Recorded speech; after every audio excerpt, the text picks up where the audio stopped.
ہم متاثرین عطابات بالا پائن و سرٹ آج یہاں پر موجود ہے کیمپ کے اندر.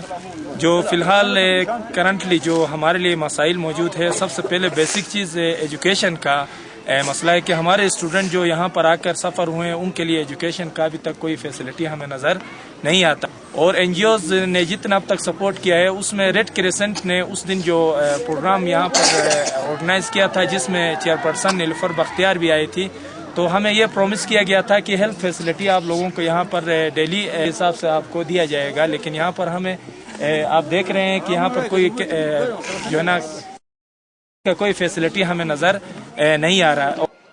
دیکھیے، پاکستان ریڈ کریسنٹ نے اب تک جو کچھ ان کے لیے کیا ہے وہ تقریباً 12 ملین سے اوپر اس کی لاگت آتی ہے، اور ہم نے 200 فیملیز کو سپورٹ کیا ہے ان کیمپوں میں جو یہاں پر بسے ہوئے ہیں. لیکن آج ہمارے آنے کا مقصد یہ تھا کہ ان کی مزید نیڈ اسیسمنٹ کی جائے کہ ان کو اور کیا کیا چیزیں درکار ہیں. اور 4-5 کیسز کچھ فیملیز کے بارے میں ایسے تھے کہ جن کے بارے میں ہمیں یقین دہانی کرایا گیا تھا کہ ان کو اسلام آباد میں جو ہے نا گورنمنٹ لیول پہ بھی ان کو ٹریٹمنٹ دی جائے گی. ریلیف ہمیں دی گئی ہے. اس میں ہمیں ایک چیز کا خدشہ ہے کہ چونکہ آئی ڈی پیز یہاں پر الٹت میں موجود ہے، عطابات اور سرٹ کے آئی ڈی پیز یہاں پر موجود ہے، تو جو اسٹور ہے مین اسٹور جو گلگت میں بنایا گیا ہے اس کا کچھ خدشہ ہے کہ آئی ڈی پیز یہاں پر موجود ہے تو پھر اسٹورز کو جو ہے نا گلگت میں کیوں مین اسٹورز کو وہاں پر کیوں رکھا گیا ہے.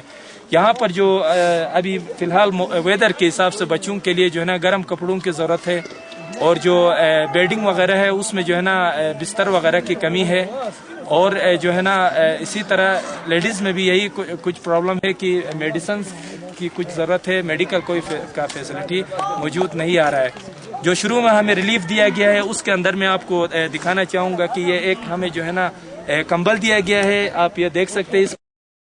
تو تقریباً 25-30 فیملیز کے ممبر میں جو ہے نا تقریباً 3 عدد یہ کمبل جو ہے نا ہمیں ایشو ہوا ہے. تو اس طرح سردی کا موسم ہے، ٹمپریچر بھی کافی جو ہے نا سخت ہے. تو اس صورت میں جو ہے نا مین چیز بسترا اور بچوں کے لیے گرم کپڑے اور جوتے وغیرہ کی جو ہے نا ضرورت ہے. یہ مین چیز ہے. اور ایجوکیشن کا مسئلہ ہے. ہم گورنمنٹ آف پاکستان اور لوکل انتظامیہ ڈسٹرکٹ لیول پر ہم سب سے ریکویسٹ کرتے ہیں کہ جلد سے جلد جو ہے نا ایجوکیشن لیول پر بچوں کو، ہمارے جو بچے متاثر ہوئے ہیں فیکٹریز کا، ان کے فیوچر کو کیسے جو ہے نا سیو کیا جائے، اس کے لیے جو ہے نا ہم ریکویسٹ کرتے ہیں گورنمنٹ سے اور لوکل انتظامیہ سے. اور پھر میں یہی ریکویسٹ کروں گا کہ گلگت میں جو مین اسٹور بنایا گیا ہے تو آئی ڈی پیز یہاں پر موجود ہے، فیکٹریز یہاں پر موجود ہے، تو وہ اسٹور جو ہے نا گلگت میں کیوں قائم کیا گیا ہے. اور پنجاب حکومت کی طرف سے جو 50 لاکھ کا امدادی سامان آئی ڈی پیز کے لیے روانہ کیا گیا تھا وہ گلگت تک تو پہنچا ہے، لیکن یہاں آئی ڈی پیز تک نہیں پہنچا. تو اس کا ایک خدشہ ہے کہ اتنا ڈیلے کیوں ہو رہا ہے. اور جو سامان بھیجا گیا ہے وہ ویدر کے حساب سے بھیجا گیا ہے، اور اگر یہ ویدر کراس کر جاتا ہے تو اس کے بعد پھر اس سامان کی ہمارے لیے اتنی امپورٹنس نظر نہیں آتی ہے. کیونکہ ابھی سردیوں کا موسم ہے تو ہم ریکویسٹ کرتے ہیں کہ وہ ریلیف جلد سے جلد عطابات اور سرٹ کے متاثرین تک پہنچایا جائے.